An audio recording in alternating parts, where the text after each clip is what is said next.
You know this how he's going to put that. Nobody can see. I'm not getting to see. Right, you guys can't see. The camera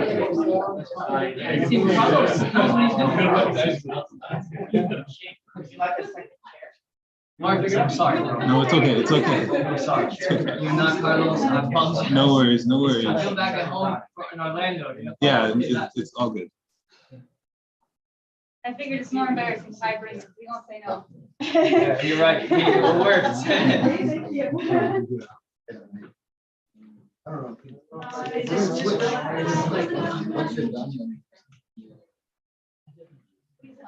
How are you? You know what you do? You know how you eat it.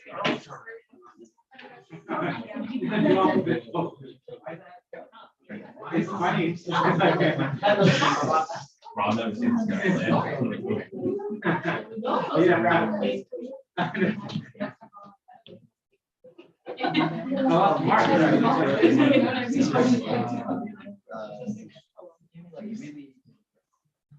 We have paper towels for napkins.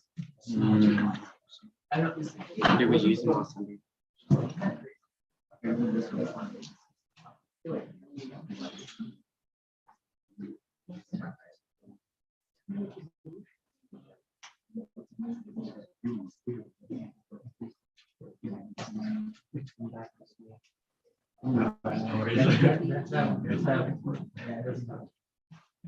Marcus, are we good to go? Yeah, bismillah. بسم الله الرحمن الرحيم الحمد لله والصلاة والسلام على سيدنا رسول الله وعلى آله وصحبه ومن والاه. اللهم يا منور يا فتاح نور قلوبنا بنور رحمتك وافتح لنا أبواب حكمتك وانشر علينا خزائن رحمتك إنك على كل شيء قدير. اللهم علمنا ما ينفعنا وانفعنا بما علمتنا وزدنا علما وإخلاصا وصدقا بالدين ولا حول ولا قوة إلا بالله العلي العظيم. صلى اللهم وسلم على نبينا محمد وعلى آله. We begin in the name of God Almighty. And beseech him to send his peace and blessings upon our beloved Master and Prophet Muhammad and upon all the prophets that preceded him until the end of time. Ameen. Alhamdulillah, we are going to be beginning a new class. It's a class that I actually taught once prior called Getting Our Minds Right. I think some people going to be the second time going through it. Alhamdulillah. And before we actually get into it, I want to give somewhat of an introduction into the subject matter, because generally speaking, at the Majlis, as you all know, we typically read books, and they're usually books that are classical texts. We do that because there's a certain structure and ordering to the way that the classical texts were written that we feel is very important for the day and age that we live today. Not in the sense that we want to try to go backwards or think about our time as lesser than what was in the past, but because there's a lot of wisdom to be gleaned from the past, and the universals that we take from our past help us in thinking about the questions that our ancestors thought about in ways that were extremely profound. And oftentimes in the modern period, we find ourselves stumped because modernity, as we'll come to find in this class, is somewhat reductionist. And I use that term modernity to talk about a philosophical set of assumptions that we interpret reality through. And when I say it's reductionist, I mean that in the sense that it tends to want to think about the world in a very one-dimensional way. Whereas when you look at the classical texts, and this isn't something that is specific to the Islamic intellectual tradition, this is actually something that you'll find in the pre-modern tradition, generally speaking. You'll find that they were much more holistic in terms of their vision of life. And we find that today. I mean, we're, all family here. So Southern California, I would say, is somewhat of a hub for alternative treatment and alternative ways of thinking and modalities of being. And what you'll find, particularly in the health field, is that many people who suffer from certain health conditions feel like when they go to allopathic medicine in particular, it's one-dimensional. You may be treating the symptoms, but you're not really treating the issue. And And there may be a lot more to the way that we think about health and being whole in that sense. Like Marshall said, being whole. Actually, health comes from whole. Being whole means that you're treating the whole being, and that isn't simply a physiological component, but it also is an emotional one, psychological one, spiritual one. And until you address those issues as well, there's always going to be something missing.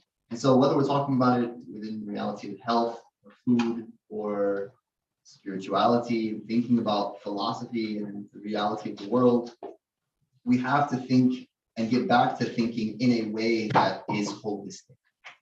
So inshallah, what this course is hopefully going to do is bring us into the world of that kind of holistic perspective that our intellectual tradition has. And it's very rich, it's very diverse. And we're going to put it up against a lot of the assumptions that we have today. A lot of the assumptions that we have today. And compare and contrast and be critical. Just like we're critical sometimes of our own tradition, it's important for us to be critical of the environment that we live in and think about, why do we assume particular things that we do? Are they true? Are they not? Do we have the tools to be able to critically investigate them? But before we do any of that, and since this is kind of an introductory class into this particular topic, alhamdulillah, I have a very beloved friend and teacher of mine. I think of him as someone who ultimately is in our day and age. In our day and age, just someone that we can really derive a lot of inspiration from, particularly when you look at religious leadership today, the ways in which Imam Ahmed Deeb Hafidhahullah is leading community in Ohio in particular now, and has been doing so outside of even Ohio before that, is something that I think we as a community can glean a lot from, can benefit from, and just his suhbah in general, something that we can benefit from. I've known him now for alhamdulillah many years, and seven years, and alhamdulillah. There's a bio, and I think that it's very important for us also to make sure that we read people's bios when they come. Can you read your own bio? It's a bit active. The bid'ah? Okay, well, yeah, since we're all good on bid'ah,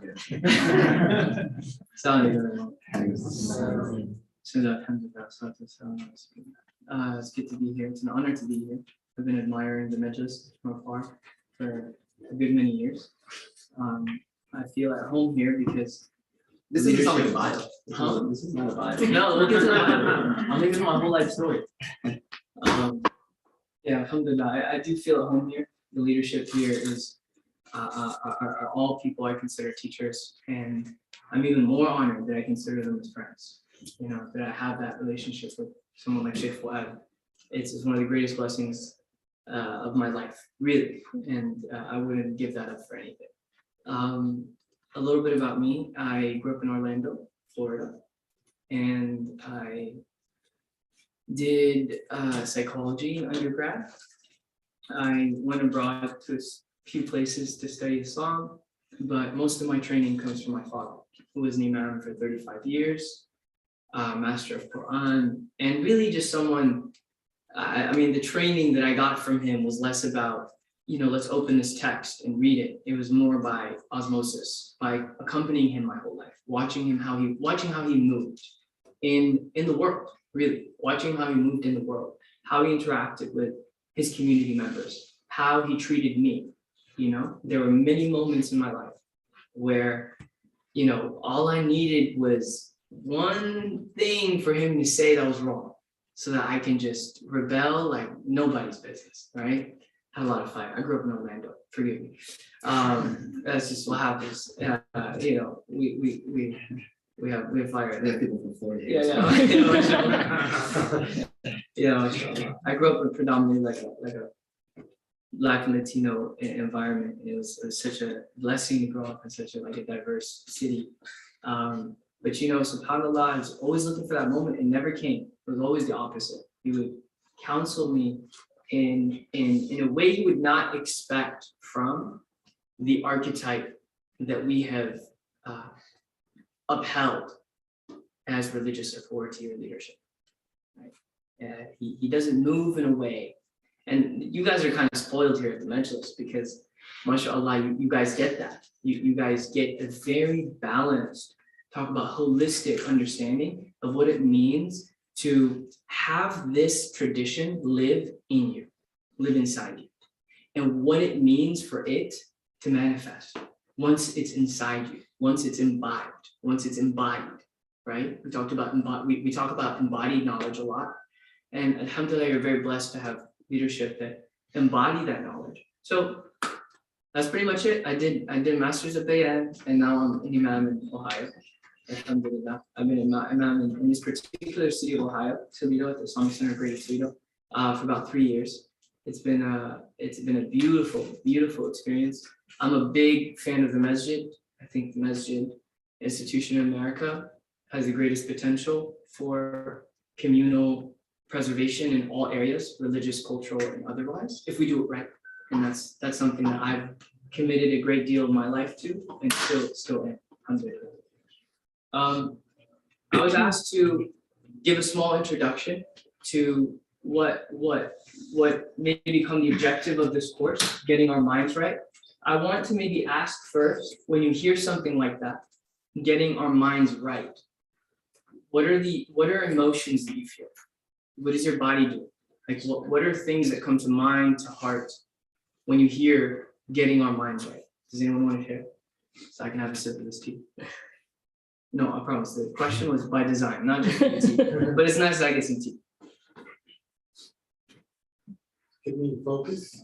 Focus. Okay, great. This is what I want. Be honest. What is coming to you instinctually? This is a problem we Muslims have. And we all have as human beings, but like, the Prophet ﷺ, he said, استفتي قلبك وإن أفتاك الناس وأفتوك. الإثم ما حك في صدرك واستفتي قلبك وإن أفتاك الناس وأفتوك. That whatever is wrong is going to naturally sit uncomfortably inside you. So consult your heart, even if they tell you otherwise. This is why we spend so much time talking about making sure our hearts are right, so we can consult those hearts. But then the other extreme is, oh, I'm so sick that I can't trust anything that comes from my heart. And that's also an extreme. So when there's an instinctual response, trust it. Not always, but at least listen to it.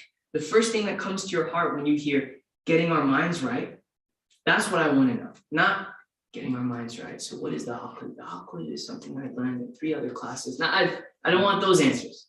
MashaAllah. I know you have all those answers. I want, what is your heart saying when Shaykh Fouad is saying, we have a series called Getting Our Minds Right. So we have focus. Anything else? Yeah. For me, my first instinct is a deep sigh. SubhanAllah. Tell me more if you don't mind. Because like getting my mind right, so I know there's going to be a lot of work that I have to do. So Right. it's just like, all right, here we go. So you're looking at you're looking at it from an objective standpoint, and then how do I get there? What's going to require me to get there? Okay, very nice. Anyone else? I'd probably say priorities. Priorities. Okay, tell me more. When I think about the mind being right, I would consider things that I would want to prioritize that would lead me to that path of having a clear and right mind. So what priorities are there that I should be taking into account, to get that right state of mind? So like making sure we have a appropriate means by which we make decisions, right? And we make those decisions based on priorities that are acquired through a healthy mind. Is that what you're saying? Yeah. Okay, mashallah. So decision making, very good. And yep, see. I think like when it comes to our perception of Allah, I think I learned that a lot of it is like what Allah is. So you're saying when you hear getting our minds right, you think about the first part of the Shahada, La ilaha. What are all the things that we have to negate before we affirm? Yeah, because I just Illallah. I carry a lot that shouldn't be there. Conceptions? Yeah, just like our ideas about like I think a lot of us project like our parental upbringings into our relationship with that. Of course, it's not true. And like, how do I like move past it? You know? SubhanAllah. Very, very. I missed the first half because I saw Nashville hot chicken and I just completely got distracted. I was like, focus. I went back to your focus. My mind is not right. I saw that and I was gone. No, but mashallah, that's a beautiful answer. I was thinking in terms of like personal intake, the combination of what Ismail was saying was just like thinking of your own story and your own journey. Like what's informed you to be and think about where you are now. And how does that relate to where you want to be in terms of your like, I guess, your mindset. So is part of that, is part of what you're getting at, maybe that you're on a journey and sometimes there's certain decisions that you make that aren't in alignment with maybe your ultimate aspiration because of certain faulty thinking. Is that what you're getting at potentially? Like what's informed me or what's like shaped me to be able to be thinking the way I am. How grand of a schism there is or a gap between that and the ideal or the values that I do want to implement. Beautiful. Right. So what are the makeups of your thought that cause you to make these decisions? This is part of like a broader story. Like our stories begin before we do. Yours began with your ancestors or your parents actually learning Islam. Yeah. So what's shaped us to be the way we are, so that we can have a bit more mindfulness about where we want to be. Yeah. And sometimes those are like hidden figures. You guys seen the movie Hidden Figures? Yeah. There's a lot of those hidden du'as. They're like 300 years ago.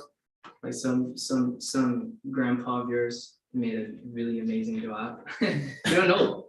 You know, like if you go back hundreds of years, you don't know how many people in your lineage were Muslim, could have been awliya and sages, and you know, so there's these hidden figures within our mind as well that kind of inform how we make decisions and how we think. That's beautiful. We'll take one more. Yeah.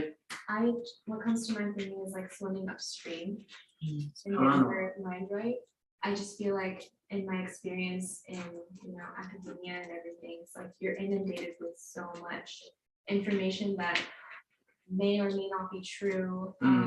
Everything's subjective, and I think having a framework with which to approach all of that information is very helpful in being able to benefit and then being able to lead parts of it as well.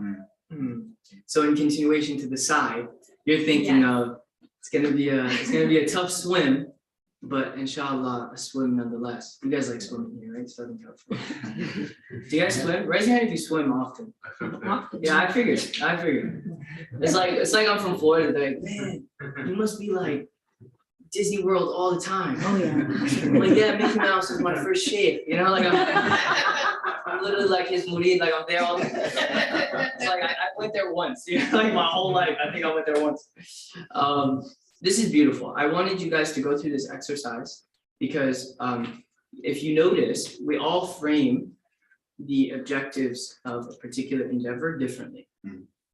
And that's really important to become aware of within your own personal journey. We're going to learn the same things. We're not going to process it the same way. We're going to learn the same things. We may not process it the same way, which is why, it's like a really interesting way to think about this very course. Getting our minds right is so that we can honor our unique journeys, right? And get to the destination in different ways, but intact in our methodology of getting there, right? So the swim for you upstream, right? It's not going to look the same way as someone else's swim upstream. You're both swimming upstream. Someone's going to sigh, someone's going to, this is the greatest thing ever. like, you know, we have those people in our lives, like, there's going to be different approaches, but everyone, and this is what's, you know, just to kind of conclude this thought, this is how we understand the Sirat al-Mustaqim. The idea of the straight path is not a narrow one. It's a common misconception, right? Maybe that's an expression that we use, and it's valuable, the straight and narrow. That's a great expression we have in our culture. But the idea of the Sirat al-Mustaqim is actually this wide valley with multiple different paths, right? They're all still one destination, the same destination, right? And the tools to remain firm on those different paths that are all going to the same place are also some of the same tools. And these are some of the tools that we want to talk about. To kind of maybe go into it a little bit, the actual topic. Shaykh Fouad was talking about the idea of holistic, of being whole.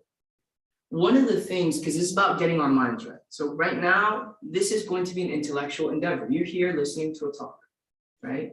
You're being intellectually stimulated, right?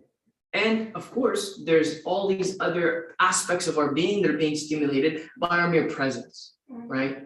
That's not without a doubt. But what are we doing right now? We're thinking. We're going to activate one of the greatest faculties that Allah gave us, which is our aql, our mind, right? Now, what's really beautiful is in the pursuit of stimulating that, we have an intellectual tradition. We have what is called an intellectual tradition, a corpus, a set of knowledges, set of sciences, things that we need to learn. The beautiful thing about this is that those sciences, subjects, if you will, they are designed to teach you not to just stay here. They're designed to get you out of here and see yourself as a holistic being that has a heart that needs to be nurtured, has an aql that needs to be nurtured, has a soul that needs to be nurtured, has a body that needs to be nurtured. And that is literally how our breakdown of Islam is. Okay. Now, why do I, before we get into like what this means, let's problematize just for a little bit. Why is this so important? You guys alluded to it, almost in very different ways. You alluded to the same thing. It would be an absolute disaster to try to swim upstream, right? Blind. Would you agree? Raise your hand if you can do that. I don't care how good of a surfer you are, you can't surf blind. Maybe. Are there people that surf blind? Just say no so it could work with the analogy. Yeah, actually, there's a dude in Australia. No, you just ruined it. No. It would be so impossible to swim upstream blind, right? What is the analogy here? What is the analogy here? A lot of us. And so I want you to know that what you're embarking on is probably, given our experience and context, the single most important endeavor that opens up everything else. Why? Because a lot of us, not maybe all of us, a lot of us, we grow up in a context where our understanding of things is scattered, so much so that it is no different than swimming up the stream blind. We go to khutbahs and we hear something. And then, as some of you mentioned, how is that being filtered? Is it being filtered through a methodology of thinking? Or is it being filtered through our personal traumas? Which is valid. We all filter information in these ways. It's being filtered through something else I heard 2 years ago from someone else. We have all these filters, and not only are we already processing information differently, like all of it's all over the place. And so, you know, it's always fascinating to me. So like, when I ask people what is Islam, it's fascinating to see the responses. I don't know if you've done that before. What is Islam? No, I only did that to you. Like, you get so many different responses, and that's like, Each person is telling you, this is what, for whatever reason, however way I filtered it, this was my priority. But do you understand why that could be dangerous? Do you understand why that could be dangerous? Right? Because we are always filtering information. Imagine filtering, and this is the travesty of the modern Muslim experience, not in America, in the modern Muslim experience in general. What happened post Shaykh, you gotta keep me on time. I have like 3 minutes. You just tell me. Yeah, you can just keep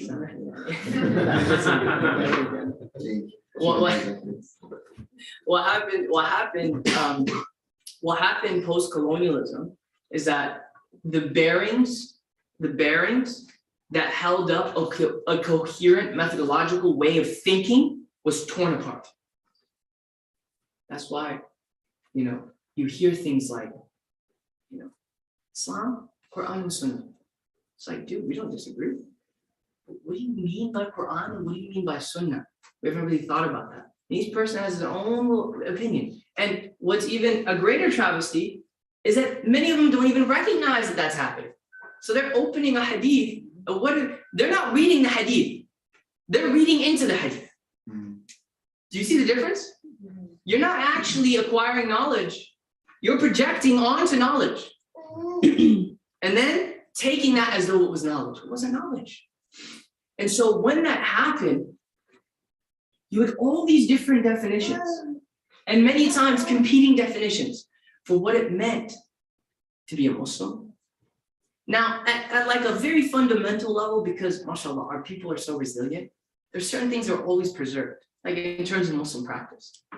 But our minds, if there's one thing that has taken a hit, that has caused other parts of our being to take a hit, it's our minds. The ability to think coherently about our own faith and what it means and what it represents. So whenever I ask, what is Islam? I get one piece. You're right. I get another piece. You're also right. I get a third. You're also right. I've yet to have someone answer and tell me, this is the coherent framework of what Islam is. And that's nobody's fault. It's because this series that you're about to embark on, this endeavor has been lost. And now it's being revived with all of you. And so let me just prove this to you, so you don't think I'm just talking off the cuff. When someone says, what is Islam? Did this happen at the time of the Prophet ﷺ? Did it happen? How so? There will be travelers coming to the conference, not to ask him what is good. Very good. So there's travelers, and what was interesting is there was a consistency in the Prophet ﷺ's answer. But then there were certain things that we prioritized for one traveler that wouldn't be prioritized for another. Like the really funny story where someone comes in and he says, what is Islam? One of the Bedouins, and the Prophet ﷺ tells him the 5 pillars. And like homie just stops him there. And he's like, I'm not doing anything else. He just literally tells the Prophet ﷺ, this is all I'm doing. And the Prophet ﷺ kind of says, okay. And then he walks away, and the Prophet ﷺ tells the companions, aflaha in sadaq. He's going to succeed if he's truthful with that, because that's him. That was context specific. But there was a very particular story that showed us the importance of a framework. When I say framework, what do we mean? It's very simple. We're talking about a structured, coherent way of thinking about Islam. That's it. How do we understand the big picture? Because a lot of us, we have beautiful puzzle pieces. We have the Misbah, we have the Bukhur, we have the kissing of the hand, we have the Adab, all these beautiful pieces. But they only reach their zenith when they're brought together, when those puzzle pieces are coming and they formulate the greater puzzle that many of us feel we don't really have. Who knows the story where that like precedent occurred? There you go. You know it. So whenever I ask what is Islam, surprisingly, I never get Hadith Jibreel. Simply because we saw even that as another puzzle piece, as opposed to the actual puzzle. And even then, it was the core of the puzzle that then everything else was built around it. That's how you should think about it. So Jibril alayhi salam, or really we didn't know it was Jibril, random travel walks in. Assalamu alaikum, mashallah. Random travel walks in, he gets it, he's vibing. It's like, Hadith Jibril's my joint, mashallah. Finally, something useful that he's saying. Someone walks in, traveler, we don't know anything about him. He sits, and he puts his palms on the thighs of the Prophet ﷺ, knee to knee, and he starts asking questions.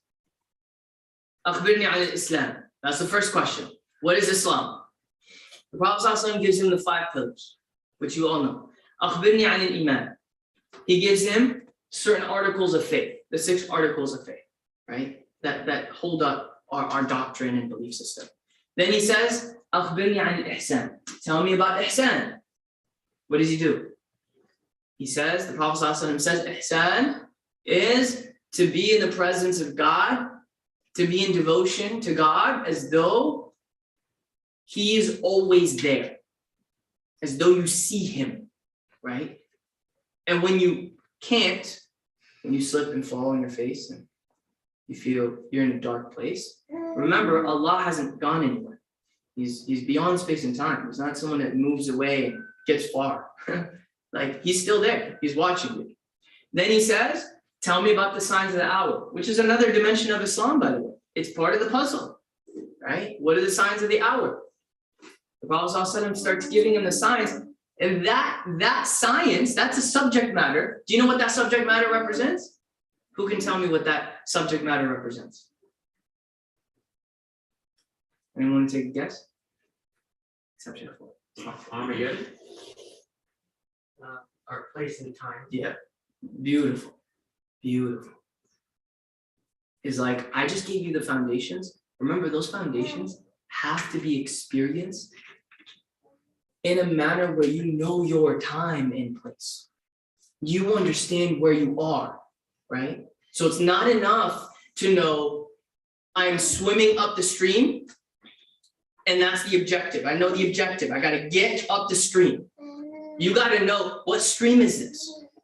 What these particular waves, what are they doing to my body that's making it difficult to move in a particular way to get up the stream, right? Now, this formulates the methodology of a coherent way of thinking for our tradition.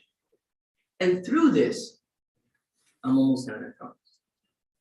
We have certain subjects that make up the grand puzzle of Islam. And they are split up into 3 categories. Should I go into this? No, you can do that. Yeah. So all of the subjects of Islam, like I said, they are meant to enhance, they're meant to bring about a holistic and whole sense of being. The moment one piece of the puzzle is damaged, right? What happens to the others? They're going to be affected. And that's why the Prophet ﷺ, in fact, he gave us a shortcut to this. He told us what the most important piece of the puzzle was. What did he say? ألا وإن في الجسد مضغة إذا صلحت صلح الجسد كله وإذا فسدت فسد الجسد كله ألا وهي القلب.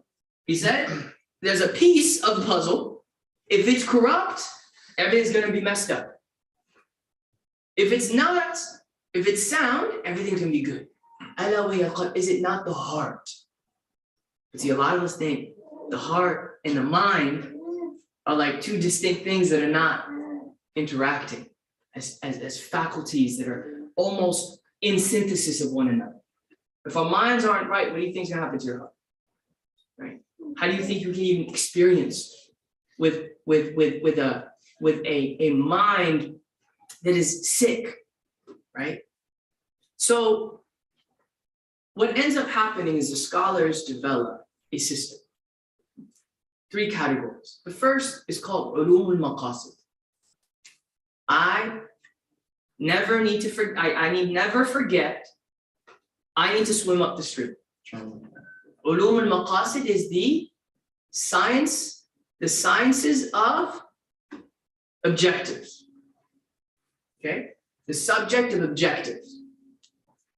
I need to swim upstream. I can't forget, no matter what. Oh, this is subhanAllah, jellyfish on the stream. That's really cool. But like, very cool, jellyfish, but stream. I can't forget. I got to get up the stream. Sorry, I don't know why we're using this analogy. We're gonna stick to it now, right? Ulum al-Maqasid, that was Islam, Iman, and Ihsan. That was the foundation of the whole puzzle. Iman, Islam, Ihsan. What were they? Islam represented what? It's gonna come together now, I promise. What is it? Your body. What? What does Salah have anything to do with the body? These are the physical actions, the physical manifestations of our faith. So the 5 pillars, they're all what? Are any of them thoughts, ideas? Huh? You could say, well, the principle, but they're applied principles. How are the 5 pillars applied? They're actions. And you might say, well, the Shahada. Remember, this is a common small, it's not even a big one, it's a small blender. You know, and tashhuda, and tashhada, forgive me, and tashhada an la ilaha illallah. That's what Prophet ﷺ said. To testify with your tongue that there's no God but God. That's why it's included in the 5 pillars and not included in Iman. That becomes fleshed out into doctrine, ideas about faith, right? So body. Then you have Iman. What is Iman? Doctrine, beliefs, right? Theology. Islam is fiqh, Islamic law. That became Islamic law. That was what it was called, Islamic law. Iman became doctrine, theology. Ihsan, what was Ihsan? The synthesis of both. You can't just have proper conceptions of God and all the right actions. They have to be rooted in the heart in such a way that is sincere. Does that make sense? Because you can have someone, Imam Ghazali is a great example that I'm sure you've learned about, has all the right ideas about Islam, does all the right things about Islam. What did Imam Ghazali say about himself? My heart was corrupt. I would have actually been destroyed because of the arrogance of my heart. None of this would have meant anything to me in the hereafter. That's ihsan. These became called the sciences of objectives. Why? You want to throw out a guess? It's not a trick question. My young people in Ohio, you know, they tell me, I once asked them, you know, do you guys not answer my questions sometimes because you think everything that I ask is a trick question? And it was really funny.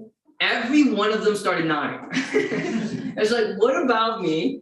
Right? Ask a question that sounds so tricky. Right? This is not a trick question. Right? Why are they called the sciences of objectives? They're the sciences that get you to the objective. Beautiful. What's the objective? Allah. Objective is Allah. In other words, everything that we learn is to ensure that our mind, body, and spirit are acting together as one, whole, pure, healthy.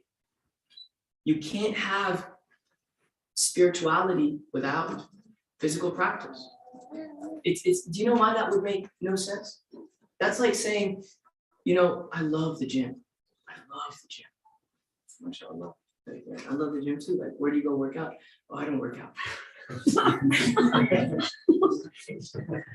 just love the gym. It's like you that might be true. That might be true. But like, you know, tell me, how do you know about like working out? Oh, you know, just like I watch YouTube videos. It's really appealing to me. It's like my favorite thing. You've never worked out? Never been to a gym in my life. Like we laughed immediately because it's like, what? That wouldn't make sense. Now, the person might genuinely love in the same way that people might have genuine experiences. They might have genuine feelings about Allah, spiritual experiences. But, you know, how can you truly love someone that you've never expressed love to? How can you truly love someone you've never expressed love to? Right? So you have to have all of these in unison. Now, here's where it gets a little messy, and not messy, but like exciting for me, but maybe not for you. Oh, that's the core. That's the core. Because the objectives, I have to do the right actions.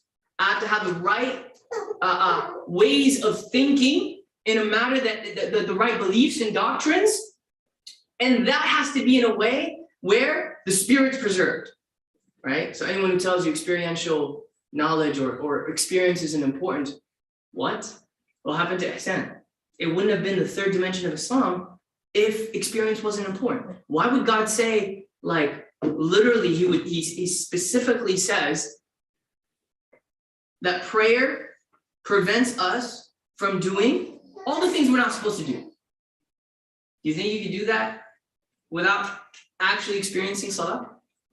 Maybe at a certain level, that type of discipline throughout your day prevents you from, but like to really get to a point where because of your spiritual practice, you're not going to go do something haram.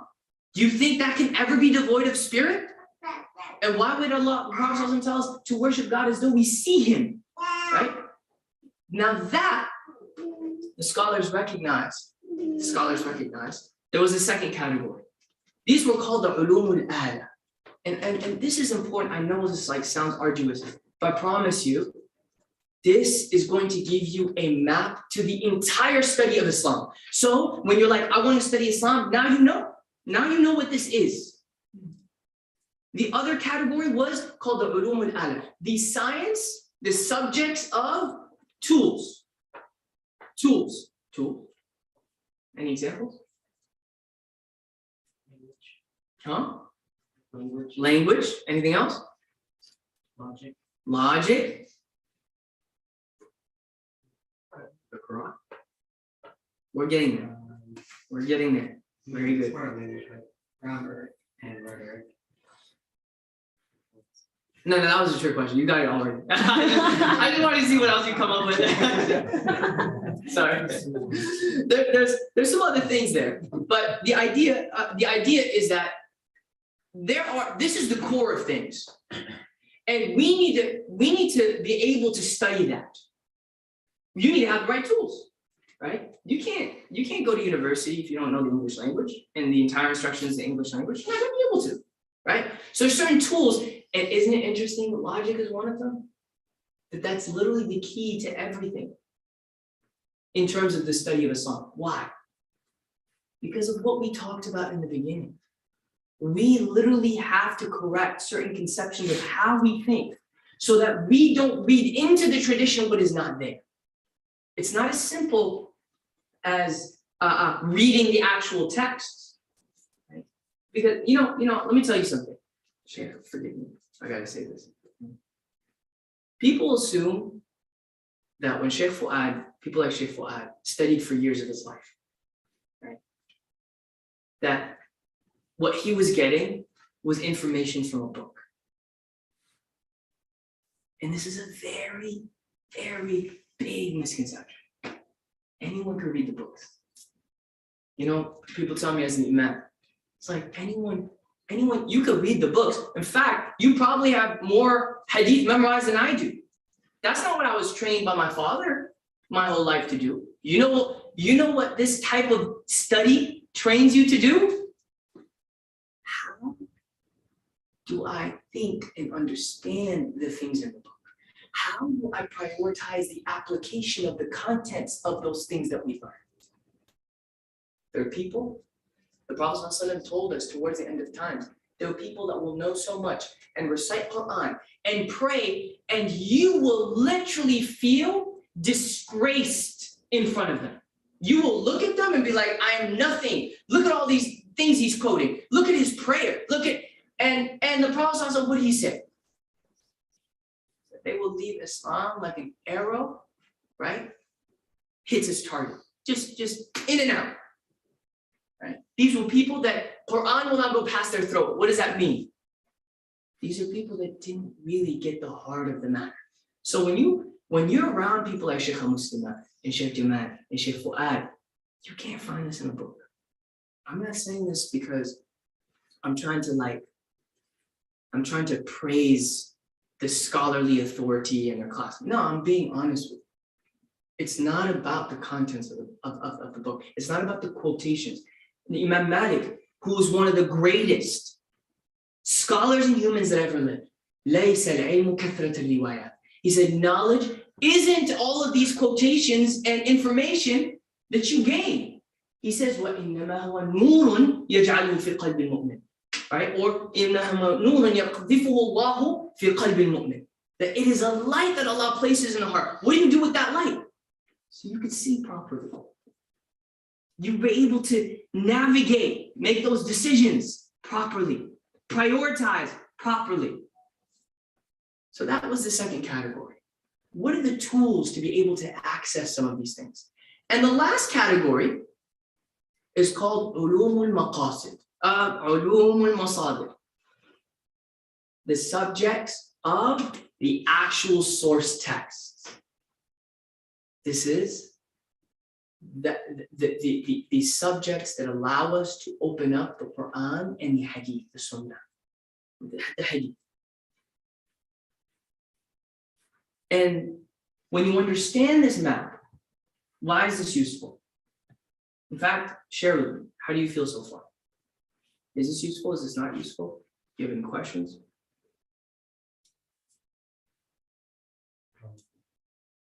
Why? Why particularly? Because we're in the For you. I'm in the presence of two people. MashaAllah. So you brought in Sahba, which is beautiful. Sahba is everything. But to just conclude, we cannot continue shooting in the dark about our faith. Really. When we want to get fit, you'd be a fool if you went into the gym and just started lifting weights. You would be a fool. And in fact, in seconds, people will notice this guy has no idea what he's doing.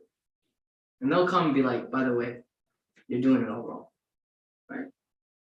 SubhanAllah, fitness, that world is a really interesting analogy for the world that we're in, right? This kind of environment.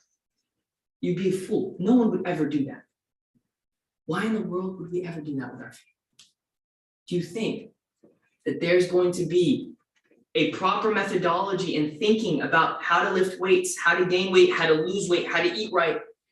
But with Islam, just open the Quran, everything's going to be okay. Maybe you open the Quran, and because of the spiritual power of reciting the book of Allah, Allah will guide you in a way where things will be okay. But that isn't the way we understand our faith. And it would be foolish to ever think that way. And thank God for our ulama. They understood this. The companions, they had the Prophet sallallahu alaihi wasallam. O Messenger of Allah, I did this and that. Okay, did you pray also in your 5 prayers? Yes, I did. Okay, don't worry about it. They had the Prophet sallallahu alaihi wasallam. From that lived embodied tradition came, okay, well, not everyone's got the Prophet sallallahu alaihi wasallam. What is the map for us to have a window into understanding and embodying this? So just so you understand, when we talk about getting our minds right, ultimately the objective is Allah. Ultimately, the objective is Allah. We all know that. Everyone knows that. Everyone here understands that, right? Would you ever want to get to Allah with ignorance? Would you ever want to swim upstream blind to Allah? Would that be an adequate way of reaching Allah? And by reaching it, some of us think like, right, in 30 years, I'll get to Allah. No, you're with Allah right now. What we're talking about is, spiritual transformation, actualization, growth. That has to be done in a structured manner. And if we continue taking our faith in a scattered manner, right, we're going to know a lot of beautiful things. We're not going to know how they fit. And lastly, this is not just telling you, here's the map, here's how to maneuver through it. What is so essential about a course like this, it's also telling you, don't forget there's roadblocks. There's assumptions every one of us in this room carries about Islam. There's assumptions and ideas and feelings and traumas every single person in this room carries about Islam. And directly or indirectly, we're projecting that. We have to heal from that. The Shaykh is supposed to say, here's roadblock. Let's analyze something we all grew up thinking as people who were educated in America. Okay, how does that hold up?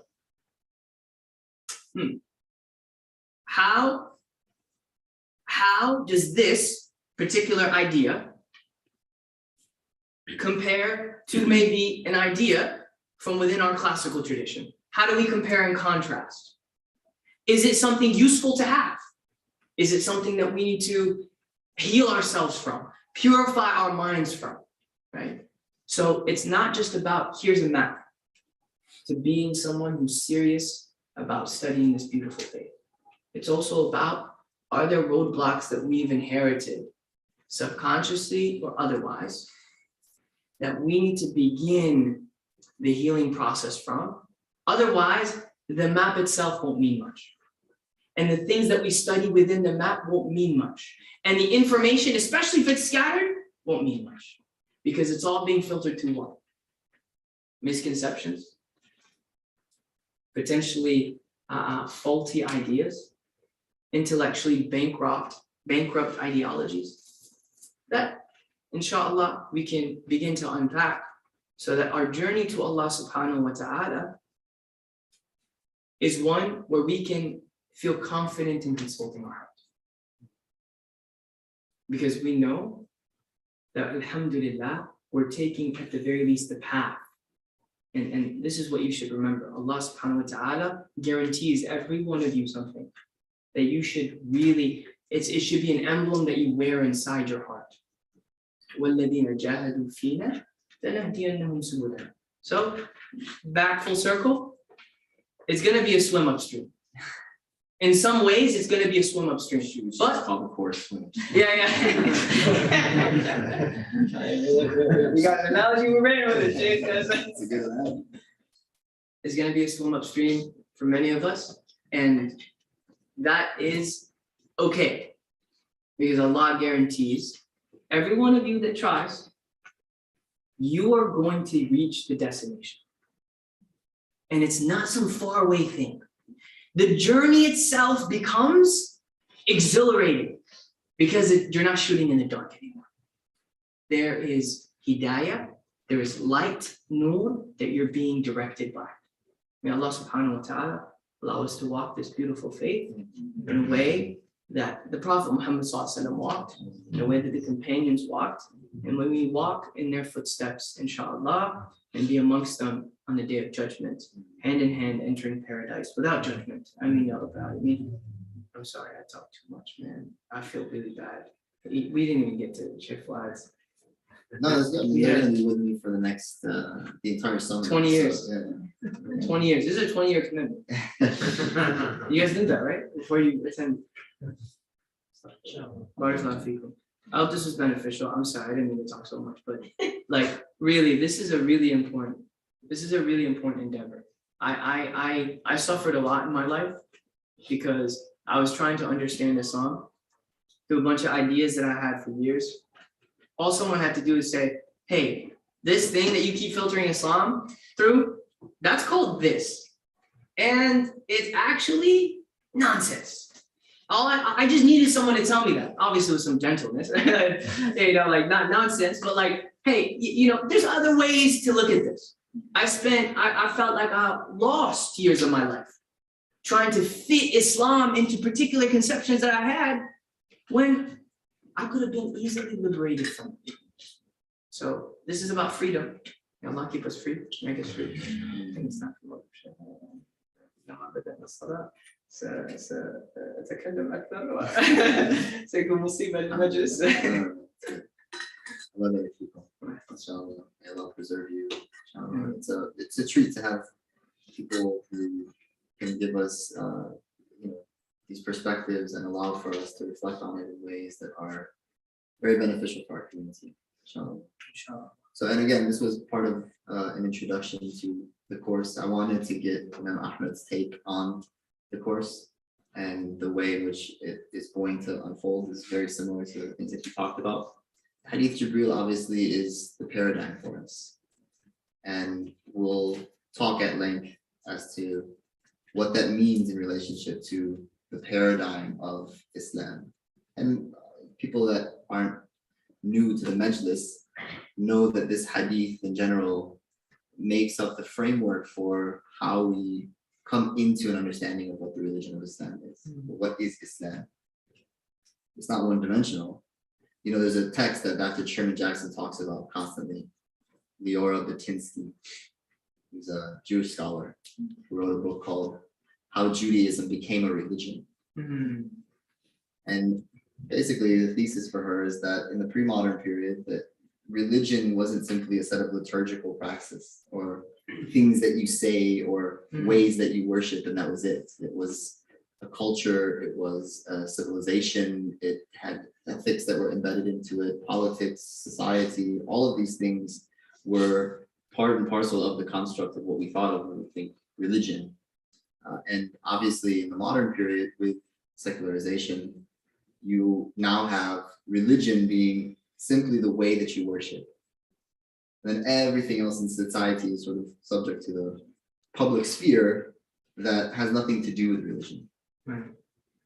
And so I talk about this constantly. What happens then when you're trying to address issues within the religion that aren't really sufficient in addressing the problem? Right. So, hey, Shaykh, if I throw food out of the window of this car, is that haram or halal? I remember the story. Yeah, it happened to me in Egypt. The guy chucks food out the window. And this isn't a thing on Egypt. Every time I say this, it happened in Egypt, and somebody has to come up to me afterwards and be like, ala fikra, Muslim. I know I'm from there. Like I got Egypt's back. I love Egypt. But it just happened there. And let's just be real, that kind of stuff. You'll see it happening. So he threw it out the window and said, I told him, like, what are you doing? So what's the problem? He said, well, you just littered. He didn't even know what it was. And so he said, like, what's the problem with it? I said, well, it's wrong. Like, you're not supposed to do that. I said, is it haram? Like, is it forbidden, legally forbidden? And the question is a really interesting question, particularly in light of the fact that, for us and the modern reality of religion, it becomes the only dimension by which we can think about what Islam is. Sure. If it's haram and halal, it's Islam. If it's anything else, it's not Islam. It's something else. And so our ethics and our culture and our cool, what we deem ultimately to be cool. I mean, there is a discourse within what Islam has to offer in relationship to that. But if it's simply haram and halal, Dr. Jackson's like, I'll tell you something. Most Muslims don't really care about what's haram and halal. But all of them care about being cool. Yeah. And I get what he's saying. You can parse a little bit here and there. But the point is silent. And that is, if we as a community take this idea of cultural production serious within the modality that our tradition has laid out for us in these frameworks and tools that Ahmed is talking about, then we will have something very unique to offer. Mm-hmm. And in that, you will find that people don't only see it within a sense of like some outward reality, but ultimately it's treating the individual internally, spiritually, emotionally, psychologically. They'll see it. It's very clear. It's clear as day, they say. But we have to first begin that journey ourselves and really take it serious. And again, it's going to be a tall task. We taught this once before. I'm pretty sure people left the class every day like, I have no idea what this guy is. But I think that if you're patient, inshallah, with me, because I need a lot of patience to listen to what it is that I'm going to say, and you trust the trajectory that we're going on, there's a lot to be benefited from. And it's not because of me. These are things that I'm simply taking from those who I have been blessed to receive it from, and I'm simply just passing it down. That's really all I'm doing here. And don't be fooled by the talk and all this. Like, we're taking from our teachers and we're simply relaying that over. And you know, any mistake and any flaw and any deficiency that you see in that is simply for me. Inshallah, I can do justice and represent the people that sat with me and really took time and effort to ingrain this in me and allow me to understand it properly. Hopefully I can disseminate it properly. So we ask Allah subhanahu wa ta'ala to make this endeavor fruitful. We ask Allah subhanahu wa ta'ala to allow this knowledge to be that which transforms us, our hearts, our families, and our communities. We ask Allah subhanahu wa ta'ala that this ultimately is a means by which we become people of kindness and people of mercy, people of love, people of service, and people ultimately who want good for every single person that we see, regardless of who they are, where they're coming from. That ultimately we want good for the entirety of the world. Allahumma laka alhamdu hatta tarda, laka alhamdu idha raditu, laka alhamdu ba'da rida, wa laka alhamdu kalladhi naqulu wa khayru mimma naqul, wa laka alhamdu kalladhi taqulu, laka alhamdu ala kulli hal. اللهم إنا نسألك الهدى والتقى والعفاف والغنى اللهم استرنا بسترك الجميل اللهم استرنا بسترك الجميل اللهم إنا نسألك العفو والعافية والمعافاة الدائمة في الدين والدنيا والآخرة ربنا آتنا في الدنيا حسنة وفي الآخرة حسنة وقنا عذاب النار اللهم يا الله يا الله يا الله بجاه أسماء الله وصفات الله ورسول الله وأنبياء الله والصالحين من عباد الله اللهم اقضي حوائجنا ظاهرا وباطنا نصر من الله وفتح قريب وبشر المؤمنين اللهم أرنا الحق حقا وارزقنا اتباعه وأرنا الباطل باطلا وارزقنا اجتنابه اللهم ارزقنا حسن الخاتمة اللهم ارزقنا حسن الخاتمة اللهم أعنا على ذكرك وشكرك وحسن عبادتك يا عالم الستر منا لا تهتك الستر عنا وعافنا واعف عنا وكلنا حيث كنا واجعل آخر كلامنا لا إله إلا الله محمد رسول الله صلى الله عليه وسلم إن الله وملائكته يصلون على النبي يا أيها الذين آمنوا صلوا عليه وسلموا تسليما اللهم صل وسلم وبارك على سيدنا محمد وعلى آله عدد كمال الله كما يليق بكماله سبحان ربك رب العزة عما يصفون وسلام على المرسلين والحمد لله بارك الله فيكم جزاكم الله كل خير. I would like to open it up, but maybe we can cut the anybody has any comments or questions, inshallah we can take some and then we'll hang for a little bit. Inshallah. We can also direct questions to